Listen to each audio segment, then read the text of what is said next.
चमड़ी का रस है।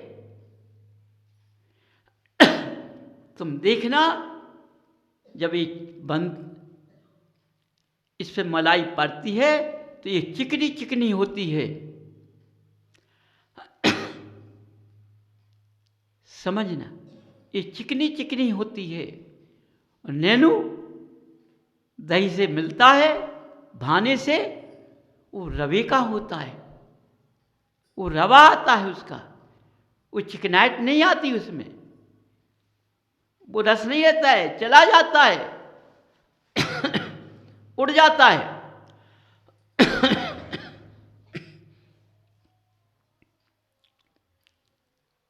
बंधु, अपने अंदर सत्य झांक कर देखो तो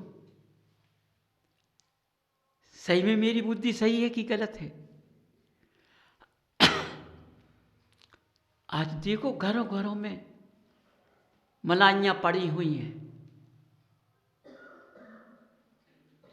देखो भाई, मैं तो घी पर शुद्ध खाता हूँ, हाल का ताज़ा, वो मट्ठा का नहीं खाता हूँ, क्योंकि दही जमाते उसमें कीटाणु पैदा हो जाते। मैं हाल का गाय को दोया और उसका दूध तुरंत उसकी मलाई को मशीन से खींचा तो हाल खींच लिया, और तपाका खींचा तो उसकी मलाई पाड़ ली।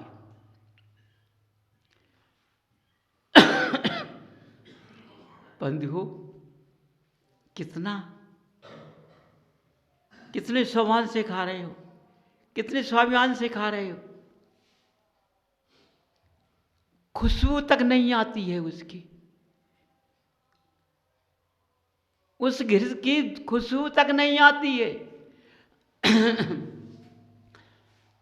जब ज्ञानियों ने, विज्ञानियों ने पकड़ा तो आज का मनुष्य तो मलाई का घी खाने लगा है।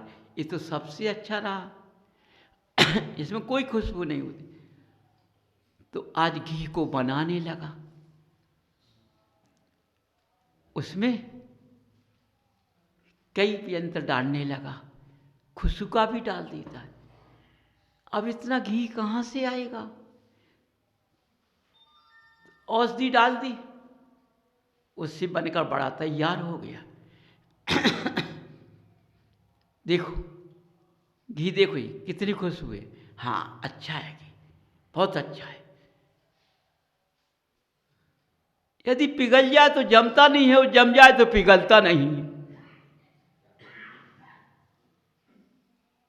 समझो, बड़े प्रेम से मनुष्य अपनी आंख की पट्टी को चढ़ा करके खाते हैं। तो आज ऐसी धर्म का कर रहे हैं। मेरी पूजा, मेरा आपसे कोई भगवान नाराज ना हो जाए, तो एक साली में साले भगवान पे ढाल लिए और सबके ऊपर अपना लोटे से जल ढाल दिया और तालियां बजा दी। काहे कि वो लोटे की आवाज़ नहीं मिल रही है उन्हें, उनके कान बहरे हैं, इसलिए ताली बजा दी कि तुम्हारा अभिषेक हो रहा है, सुन लो। ज़्यादा घंटा चलेगा ही।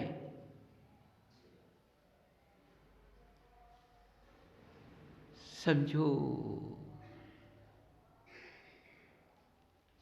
कितने प्रकार के बाजे बजाए जाते, वो सब चले गए।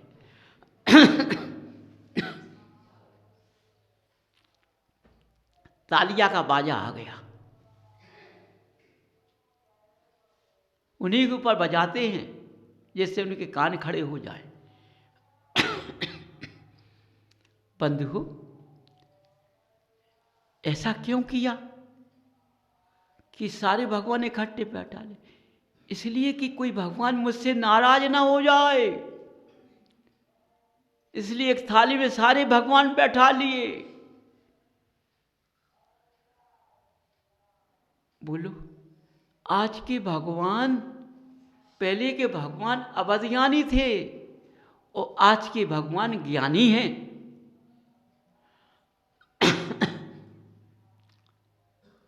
तो ज्ञानी का अभिषेक ज्ञानी कर रहे हैं, विद्वान करा रहे हैं, विद्वान देख रहे हैं।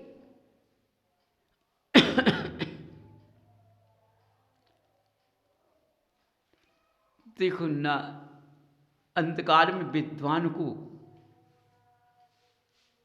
अभिषेक करने वाला दिखता है, ना अभिषेक को करने वाले को ना विद्वान दिखता है, ना उसको भगवान दिखता है। उसको तो मूर्तियां दिख रही हैं। कितनी रचली?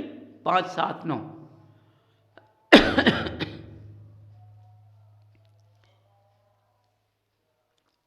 घोर अभक्ष, घोर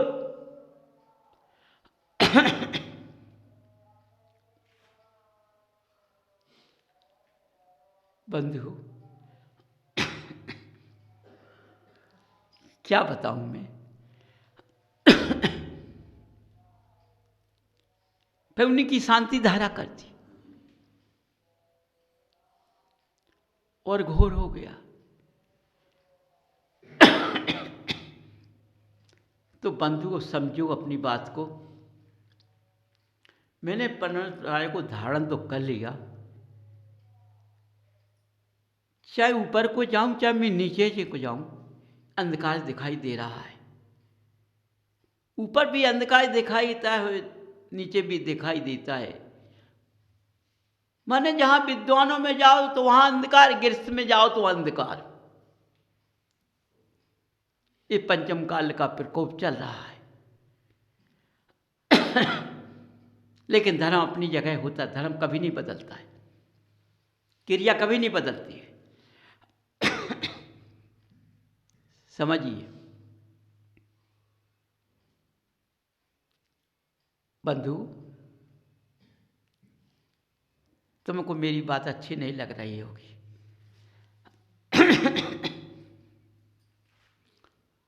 क्यों? आप लोग ये सोच रहे हो अंदर से, यदि शांति धारा नहीं होगी दृढ़ से, तो मंदिर का खर्च कहाँ से चलेगा? कितने महान हो तुम, कितने बुद्धिमान हो तुम। तुमने अपनी दृष्टि से कितना बड़ा ज्ञान लगाया। कितने महान हो तुम कि मंदिर का खर्च कैसे चलेगा। बात तो सही है। जब हमें ड्रामा नहीं करेंगे और नाटक नहीं करेंगे, तभी तो मंदिर का खर्च चल पाएगा। वैसे मंदिर का खर्च नहीं चलता है। क्योंकि मंदिर में इतना बड़ा खर्च है कि भगवान को सुबह से चाय पीना पड़ती है, फिर नाश्ता करना पड़ता है, फिर भोग लगाना पड़ता है। इसका खर्चा कहाँ से आएगा? इसी से तो निकलेगा।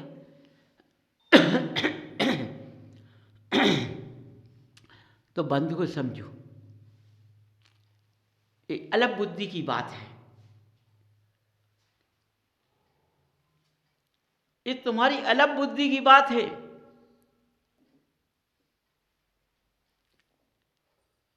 तुमने इस बुद्धि को कहां लगा दिया? भगवान को कोई खर्चे की जरूरत नहीं है।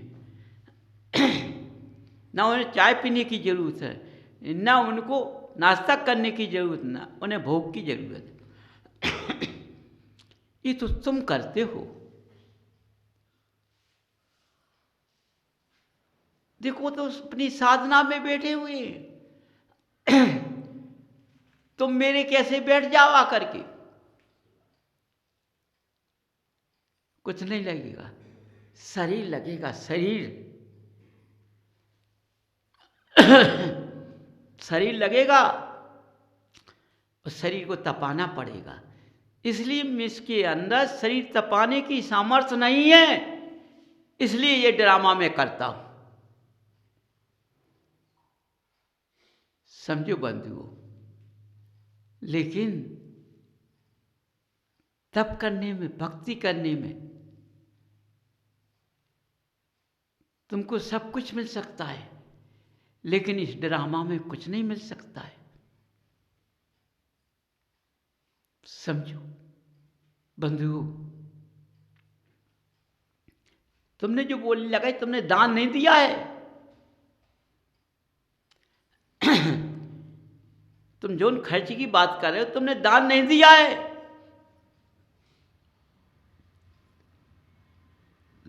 तुमने अपनी तरफ से शांति धारा की है, उसका पैसा दिया है, दान नहीं दिया है।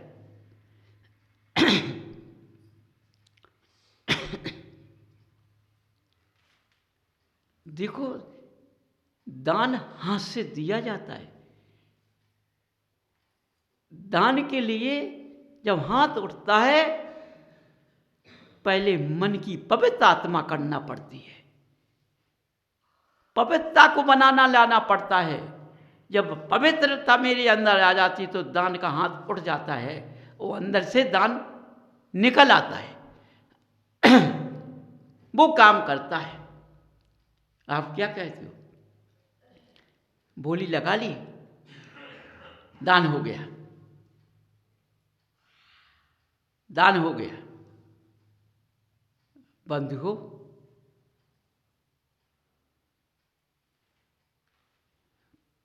देखो, आप लोग कहते हो नलों में छन्ना लगाते हो, थैलियाँ लगाते हो, जब जनाला में काम करते हो कराते हो तो पानी छान कर करते हो। पानी में दोष लगा दिया, छान कर दिया, लेकिन तुमने अपनी दिल को छाना है इस हाथ से, इस हाथ से दिल को छाना। तुमने अंदर की भावना को छाना, अपने मन को छाना।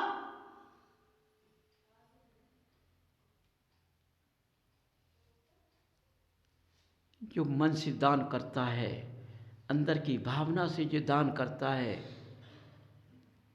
यदि 1000 रुपया देता तो 1 लाख के बराबर होता है।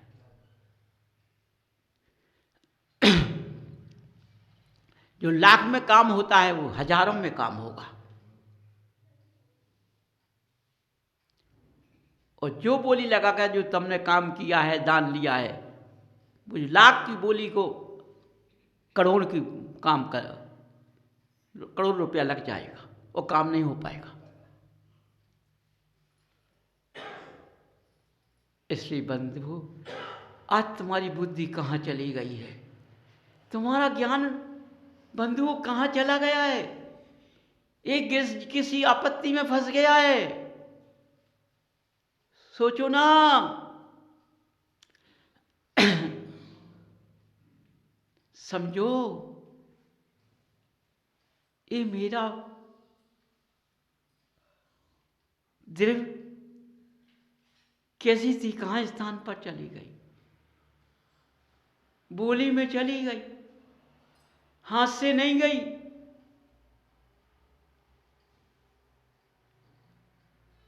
बंधु, बड़ी गहराई से सोचो।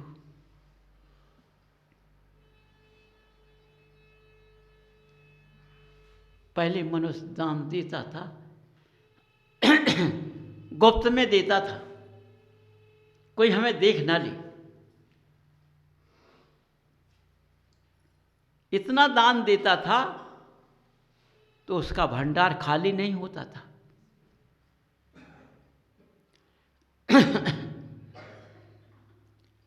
वही क्रिया को अब ले ले,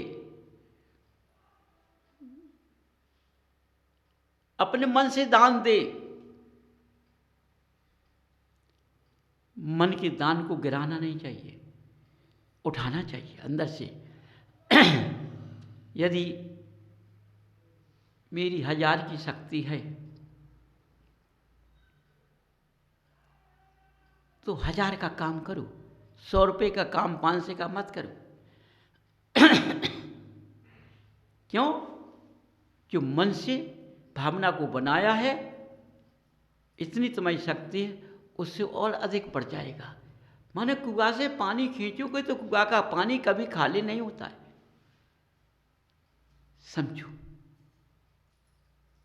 दान का अर्थ कुआं है। तुम्हारा भंडार कभी खाली नहीं होगा। वह कैसा है?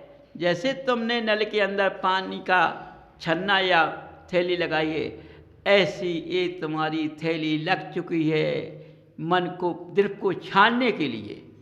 ये छना है, मन की भावना से जो मैंने दिया है वो पवित्र आत्मा से दिया है। ये पैसा हमारा गलत जगह नहीं जाएगा।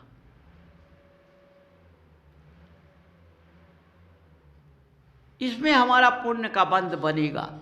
ये जो दान दिया है ये हमारा काम आगे आएगा। ना मालूम हम जब इतना ऐसा दान देंगे तो आगे हम उद्गल धारण करेंगे। हो सकता कि मैं चक्रवर्ती बनूं या राजा बनूं या महान बड़ा सेठ बनूं, ऐसे स्थान पर बैठोगे। इसलिए बंधुओं, आज के अंधकार में तुम कहाँ चले गए?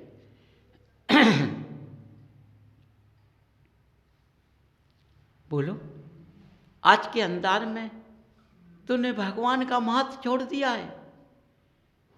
आज के अंधकार में जनमाड़ी का महत्व चला गया है। किसी के पास महत्व नहीं रहा, ना विद्वानों के पास महत्व रहा, ना ग्रस्त के जीवों के पास महत्व रहा। अंधकार में खो करके अपनी आयु को समाप्त कर लिया वाणी ब्रह्म।